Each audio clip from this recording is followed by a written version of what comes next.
Selamat pagi Bapak Ibu dan saudara-saudari yang terkasih dalam Kristus, berkah dalam. Hari ini Kamis 30 April 2020. Bacaan diambil dari Yohanes bab 6 ayat 44 sampai dengan 51. Tidak ada seorang pun yang dapat datang kepadaku jikalau ia tidak ditarik oleh Bapa yang mengutus aku, dan ia akan kubangkitkan pada akhir zaman. Ada tertulis dalam kitab nabi-nabi, dan mereka semua akan diajar oleh Allah. Dan setiap orang yang telah mendengar dan menerima pengajaran dari Bapa datang kepadaku. Hal itu tidak berarti bahwa ada orang yang telah melihat Bapa. Hanya dia yang datang dari Allah, dialah yang telah melihat Bapa. Aku berkata kepadamu, sesungguhnya barang siapa percaya, ia akan mempunyai hidup yang kekal. Akulah roti hidup. Nenek moyangmu telah makan mana di padang gurun dan mereka telah mati. Inilah roti yang telah turun dari surga. Barang siapa makan daripadanya, ia tidak akan mati. Akulah roti hidup yang telah turun dari surga. Jikalau seorang makan dari roti ini, ia akan hidup selama-lamanya.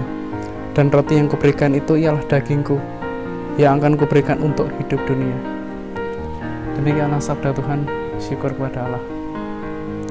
Yesus adalah roti hidup yang telah turun dari surga, yang memberikan jaminan hidup keselamatan bagi kita semua.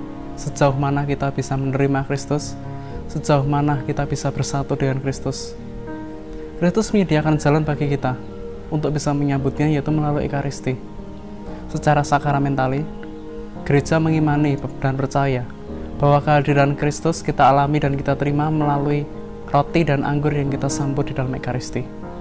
Kristus sudah dengan kerelaan hati memberikan dirinya, hidupnya secara penuh, secara total kepada kita, demi keselamatan kita dan demi kebahagiaan kita. Yang menjadi pertanyaan adalah bagaimana kita menjawab tawaran dari Kristus tersebut, karena seringkali kita menolak jaminan hidup kekal tersebut dari Kristus. Yang menjadi pertanyaan pula, itu bagaimana sejauh apa kita bisa memberikan yang terbaik dari diri kita sendiri untuk Kristus. Sejauh apa kita bisa mengimani dan percaya bahwa melalui roti dan anggur, tubuh dan darah Kristus, hidup kita menjadi lebih teguh dan memperoleh keselamatan. Dan yang terpenting pula, bagaimana hidup kita bisa berubah menjadi berkat setelah kita menyantap tubuh dan darah Kristus. Tentu saja itu membutuhkan permenungan. Perjumpaan dengan Kristus menjadi sangat penting melalui doa. Hendaknya kita selalu berdoa, menemukan Kristus dalam hati kita melalui doa, dan juga saat kita menerima komuni Ekaristi, kita benar-benar mengimani Kristus dan menyadari kehadiran Kristus dalam hidup kita, di dalam jiwa kita, di dalam tubuh kita.